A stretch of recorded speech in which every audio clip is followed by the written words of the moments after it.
حضور آئے تو سر آفرینش پا گئی دنیا،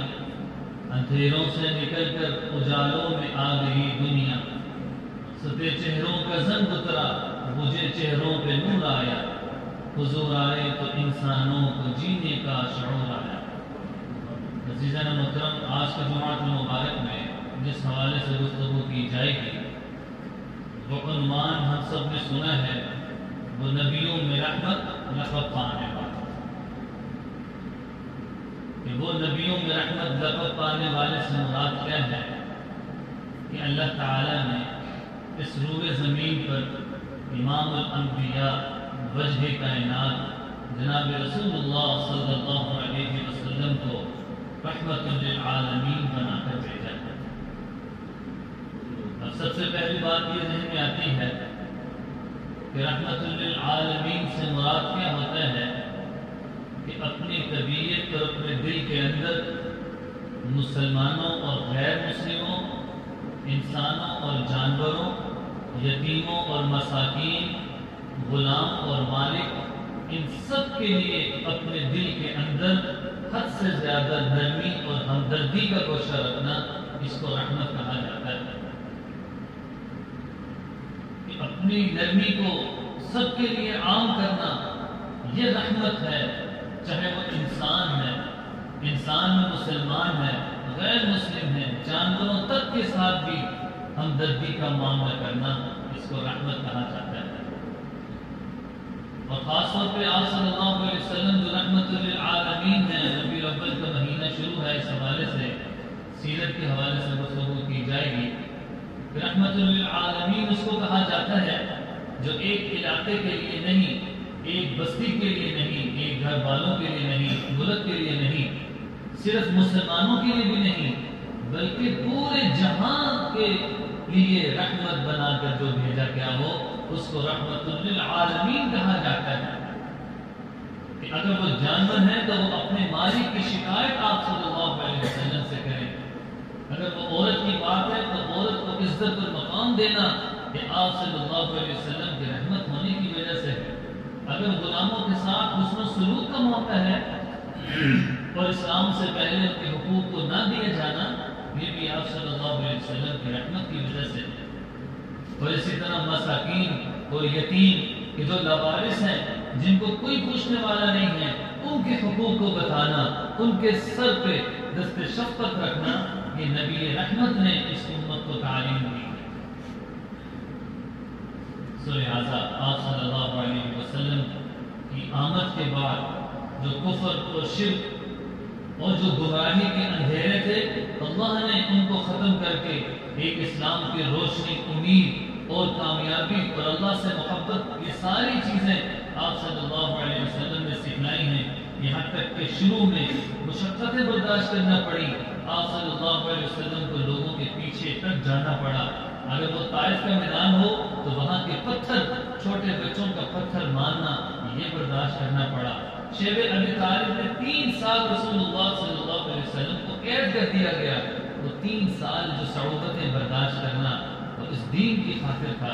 غزوہ خندق میں خود اترنا، یہ اس دین کی خاطر تھا۔ اور پھر غزوہ بدر میں آپ صلی اللہ علیہ وسلم کی مشقت اور پھر فتح، یہ بھی آپ صلی اللہ علیہ وسلم کے نبی رحمت ہونے کی وجہ سے ہے۔ تو ذہن مطلب کی ساری جو سلسلہ ہے، اس میں آپ صلی اللہ علیہ وسلم کی قربانی ہے۔ یہاں تک کہ یہ کہنا پڑا اللہ جل شانہ کو، فَلَعَلَّكَ بَاخِعٌ نَفْسَكَ عَلَىٰ آثَارِهِمْ، آپ ان کی وجہ سے اپنے نفس کو ہلاک نہ ڈالیں، ہلاکت نہ ڈالیں۔ یہ اتنی خیر خواہی تھی کہ اگر اپنے نفس کو بھی ہلاک کرنے کی ضرورت پڑتی تو آپ صلی اللہ علیہ وسلم کر دیں۔ تو پھر یہ فرمایا کہ میری مثال اس ماں کی طرح ہے جو اپنے بچے کو آگ میں جاتا دیکھتی ہے، اس کو پکڑتی ہے، سینے سے لگاتی ہے، وہ بچہ پھر آگ کی طرف جاتا ہے، وہ ماں پکڑ کے پھر اٹھا کے سینے پہ لگاتی ہے۔ کہ میری مثال اس ماں کی طرح ہے کہ لوگ کفر اور شرک کی وجہ سے جہنم کے دروازے تک پہنچ چکے ہیں، میں ان کو پھر جنت کی اور اللہ کی طرف لے جانے کے لیے محنت اور کوشش کرتا ہوں۔ اس لیے قرآن پاک میں اللہ نے فرمایا وَمَا أَرْسَلْنَاكَ إِلَّا رَحْمَةً لِلْعَالَمِينَ، اے نبی ہم نے تو آپ کو جہاں والوں کے لیے رحمت بنا کر بھیجا ہے۔ نبی بہت سارے ہر نبی کو اللہ نے خوبیاں عطا کی ہیں، لیکن رحمت للعالمین کو جو اللہ نے اوصاف اور مرتبہ اور جو شان و شوکت عطا کی ہے وہ دوسروں کے مقابلے میں کتنی زیادہ ہے۔ امام الانبیاء کا لقب دیا ہے، رحمت للعالمین کا لقب دیا ہے کہ یہ ہر اعتبار سے کامل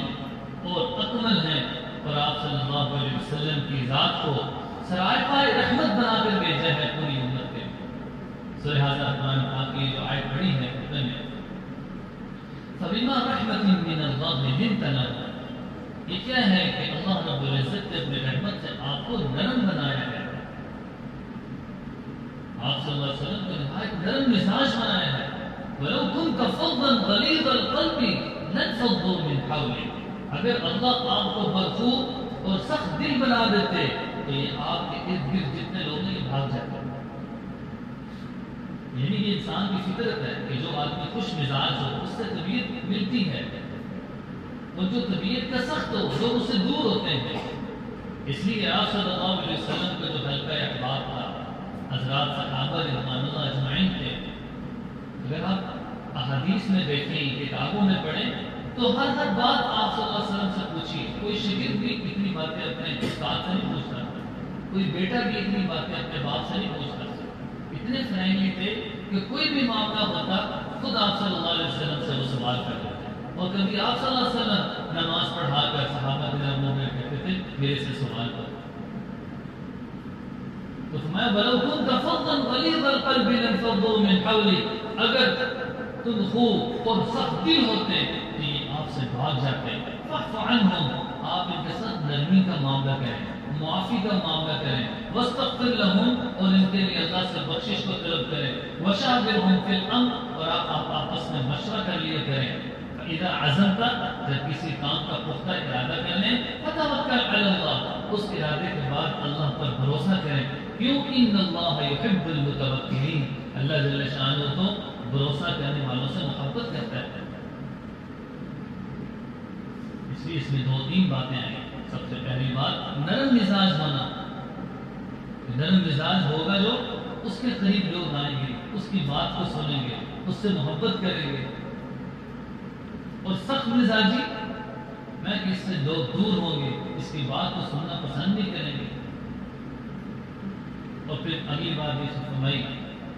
کہ مشورہ کرنا ہر کاموں میں، آپ صلی اللہ علیہ وسلم کو مشورے کی ضرورت ہے نہیں ہے، اللہ نے ایسی فراست عطا کی تھی کہ آپ صلی اللہ علیہ وسلم کو مشورے کی ضرورت نہیں ہے، لیکن امت کو سکھانے کے لیے مشورے کا عمل بتلایا کہ آپ اپنے ساتھیوں سے مشورہ کر لیا کریں، اور پھر میں جب پختہ ارادہ ہو جائے اس کے بعد اللہ پر کامل بھروسہ ہو۔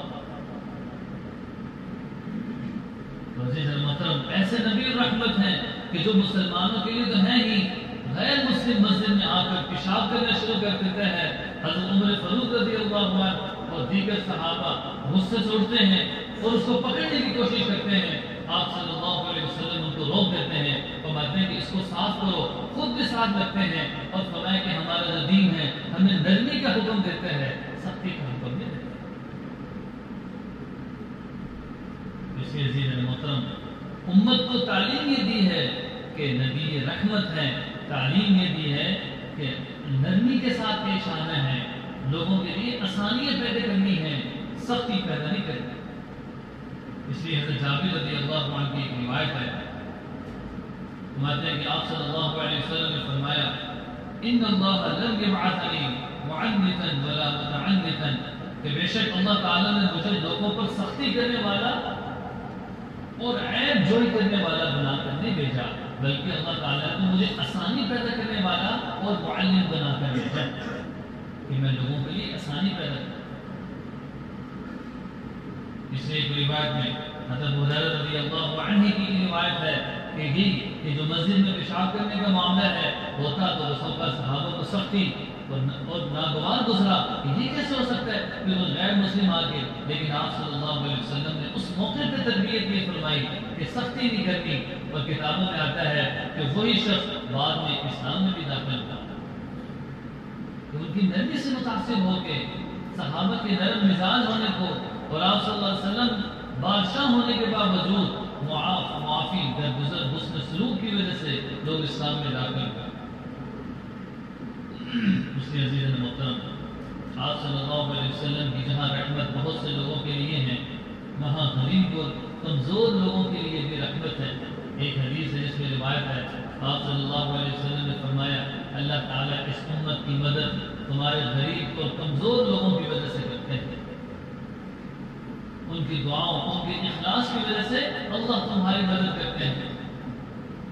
اور آپ صلی اللہ علیہ وسلم فرمایا اوصانی بحب المساکین، کہ مجھے وصیت کی گئی آپ صلی اللہ علیہ وسلم کی طرف سے کہ میں مساکین کے ساتھ محبت کروں اور ان کے ساتھ قربت اختیار کروں، ان کے قریب رہا کروں، اور یتیم ہے اس کے ہاتھ، اس کے سر کی شفقت کا ہاتھ ہو۔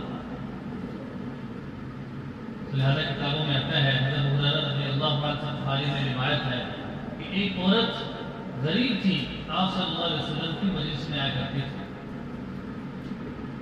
تو آپ صلی اللہ علیہ وسلم نے دیکھا کہ وہ چند روز سے آ نہیں رہی تھی۔ صحابہ سے پوچھا کہ وہ جو عورت آیا کرتی تھی غریب سی، وہ عورت کیوں نہیں آ رہی؟ صحابہ نے بتایا کہ رسول اللہ اس کا تو انتقال ہو گیا ہے۔ اور آپ صلی اللہ علیہ وسلم نے پھر فرمایا کہ مجھے اس کا علم کیوں نہیں ہے؟ میں کہ رسول اللہ اس وجہ سے آپ کو نہیں بتایا گیا کہ وہ غریب تھی تو اس کا اسی طرح جنازہ پڑھ دیا گیا تھا۔ آپ صلی اللہ علیہ وسلم فوراً اٹھے اور فرمایا کہ مجھے اس کی قبر پہ لے کے جاؤ۔ آپ صلی اللہ علیہ وسلم اس کی قبر پہ گئے اور اصلاح ثواب کی۔ اس قدر غریبوں سے ہمدردی اور محبت کی عزیز محترم کہ اپنے تو ہیں، امیر ہیں، غریب ہیں، ان سب کے ساتھ برابری کا معاملہ کرنا، حسن سلوک کا معاملہ کرنا۔ اس نے فوراً کھڑے ہوئے اور آپ صلی اللہ علیہ وسلم اس کی قبر پہ چلے۔ اس سے غریبوں کے ساتھ محبت کا اندازہ ہوتا ہے کہ صرف امیر نہیں، اپنے قریب جو لوگ ہیں ان سے نہیں، بلکہ غریبوں کی ہمدردی بھی اپنے دل میں رکھنی پڑے گی۔ اسی کو تو رحمت للعالمین کہتے ہیں کہ یہ سب کے لیے ہی رحمت بنا کر بھیجے گئے۔ اس لیے عزیز محترم آپ صلی اللہ علیہ وسلم کی رحمت جہاں بہت سارے لوگوں کے لیے ہے، مختلف افراد کے لیے ہے، بڑوں کے لیے، غریبوں کے لیے، وہیں پر ہمیں بہت ساری مثالیں ملتی ہیں کہ آپ صلی اللہ علیہ وسلم کے بچوں کے ساتھ رویہ اور ان کے ساتھ رحمت اور ان کے ساتھ پیار محبت، وہ بھی مثالی تھی عزیز محترم۔ حضرت حسن حسین رضی اللہ عنہ کو نماز میں اپنے کندھے پہ سوار کر لینا اور خود ان کے لیے گھوڑا بن جانا، تو عزیز محترم یہ بچوں کے ساتھ کامل محبت ہے۔ ایک روایت میں حضرت عمر بن شعیب رضی اللہ عنہ سے روایت ہے، وہ فرماتے ہیں کہ آپ صلی اللہ علیہ وسلم کرتے تھے لیس منا من لم يرحم صغیرنا ولم يوقر کبیرنا فلیس منا، کہ جو ہمارے بڑوں کا احترام نہ کرے اور چھوٹوں پر شفقت نہ کرے وہ ہم میں سے نہیں ہے۔ اس میں اس روایت میں خاص طور پہ چھوٹوں پر شفقت کرنے کے حوالے سے حکم دیا گیا ہے کہ چھوٹوں پر شفقت کیا۔ اور ایک روایت میں حضرت انس رضی اللہ عنہ کی روایت ہے کہ حضرت جعفر رضی اللہ عنہ کا جب انتقال ہوا تو آپ صلی اللہ علیہ وسلم کے گھر تشریف لے گئے اور بچوں کے سر پہ ہاتھ رکھا، ان کو پیار کیا اور ان کو اپنی گود میں اٹھایا اور بتایا کہ آپ کے ابا کیا ہی خوب تھے، ان بچوں کو خوب پیار اور شفقت کی۔ اسی طرح حضرت انس رضی اللہ عنہ کی روایت ہے، فرماتے ہیں کہ میں چھوٹا بچہ تھا، آپ صلی اللہ علیہ وسلم کی خدمت میں آ گیا تھا، 10 سال کا عرصہ میں آپ صلی اللہ علیہ وسلم کے ساتھ رہا۔ اس 10 سال میں آپ صلی اللہ علیہ وسلم نے کبھی مجھے اس تک نہیں کہا، اور ایک روایت میں کبھی یہ نہیں فرمایا کہ یہ کام کیوں کیا اور یہ کام کیوں نہیں کیا۔ عام طور پہ ملازموں کو بتا ڈانٹ بھی دیتا ہے، لیکن عزیز محترم یہ ہے رحمت للعالمین کہ ان کی پوری زندگی سراپا رحمت ہے، ہر پہلو رحمت ہے۔ اگر بحیثیت باپ ان کو بیان کیا جائے تو وہ رحمت ہے، بحیثیت خامد بیان کیا جائے تو وہ رحمت ہے، اور اگر بحیثیت امت کا سربراہ مجھ سے امت ہے تو وہ سراپا رحمت ہے۔ میں کہ 10 سال خدمت کی، کبھی مجھے یہ نہیں فرمایا کہ یہ کام کیوں کیا اور یہ کام کیوں نہیں کیا۔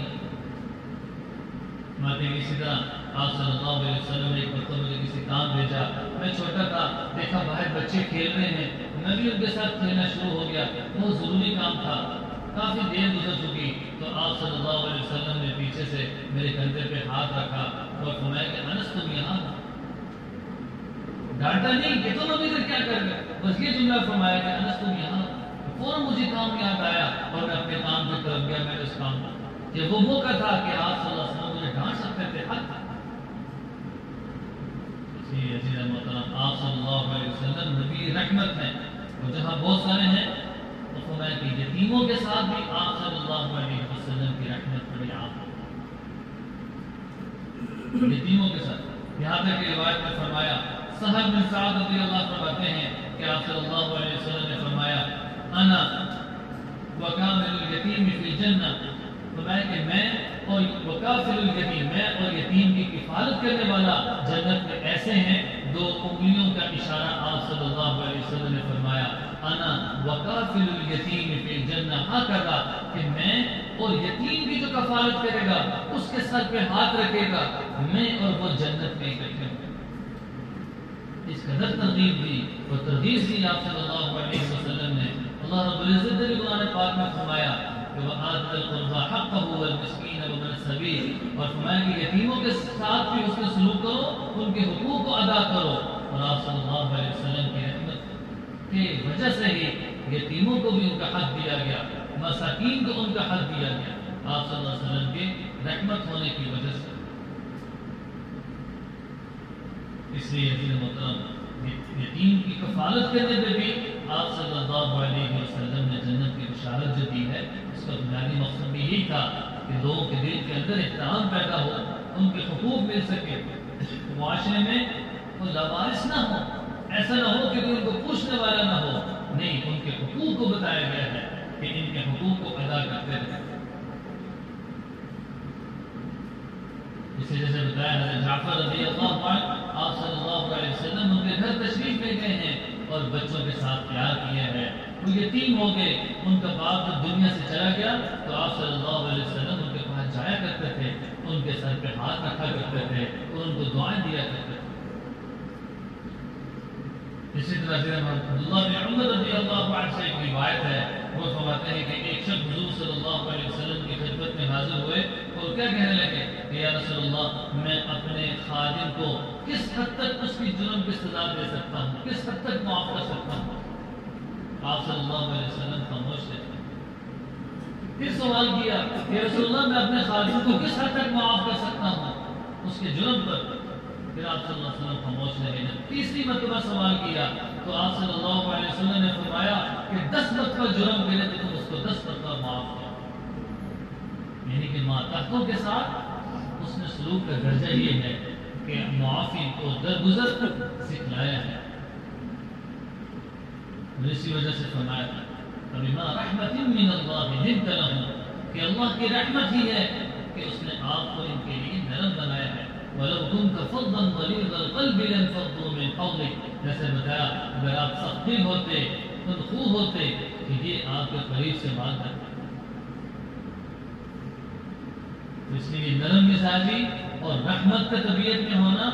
عزیزاً محترم یہ خاص وصف ہے جو اللہ تعالیٰ نے جناب رسول اللہ صلی اللہ علیہ وسلم کو عطا کر رکھا تھا.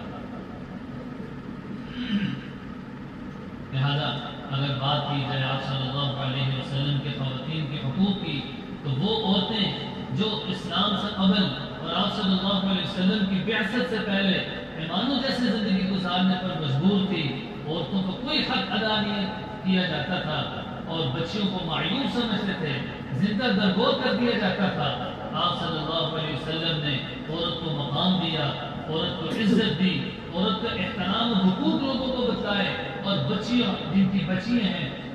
وہ اپنی بچیوں کو زمین پہ درگور نہ کریں، اس بارے میں آپ صلی اللہ علیہ وسلم نے امت کو ترغیب دی ہے. 2 بچیوں کی پرورش پہ جنت کی بشارت دی ہے، اور آپ صلی اللہ علیہ وسلم نے فرمایا کہ اللہ کو جہنم سے خلاصی عطا کریں گے کہ جو بچیوں کی پرورش کرے گا. تو عزیزاً محترم آپ صلی اللہ علیہ وسلم وہ نبیوں میں رحمت لقب پانے والا، کہ نبیوں میں سب سے بہترین لقب جو رحمت ہے وہ اللہ تعالیٰ نے آپ صلی اللہ علیہ وسلم کو عطا کیا ہے کہ آپ صلی اللہ علیہ وسلم رحمت ہیں. آج کے جمعہ مبارک میں آپ صلی اللہ علیہ وسلم کی رحمت ہونے کو بیان کیا ہے کہ آپ صلی اللہ علیہ وسلم کی نمایاں بہت ساری خصوصیات ہیں وہیں پر ایک آپ صلی اللہ علیہ وسلم کا رحمت ہونا ہے، بچوں کے لیے بھی آپ صلی اللہ علیہ وسلم رحمت ہے، یتیموں کے لیے بھی آپ صلی اللہ علیہ وسلم رحمت ہے، عورتوں کے لیے بھی آپ صلی اللہ علیہ وسلم رحمت ہے۔ جس شعبہ زندگی میں اگر امیر ہے، غریب ہے، مرد اور عورت، مسلمان اور غیر مسلم، ہر ایک کے لیے آپ صلی اللہ علیہ وسلم رحمت ہے۔ اب جو ایک مسلمان ہے وہ بھی اپنی طبیعت کے اندر ایسی نرمی پیدا کرے کہ لوگ اس سے متاثر ہو کے دین کے قریب آئیں، اور یہ آپ صلی اللہ علیہ وسلم کی جو بلند اخلاق تھے یہ ان اخلاق کا مالک ہو، تو یہ بھی اپنے اندر جو رحمت کی صفت ہے وہ پیدا کرے، تاکہ آپ صلی اللہ علیہ وسلم کی جو صفت تھی اللہ تعالیٰ اس سے بھی اس کو حصہ عطا فرمائے۔ دعا ہے کہ اللہ رب العزت ہمیں ساری باتوں پر کہنے سننے سے زیادہ عمل کرنے کی توفیق نصیب فرمائے۔ وآخر دعوانا الحمد للہ رب العالمین۔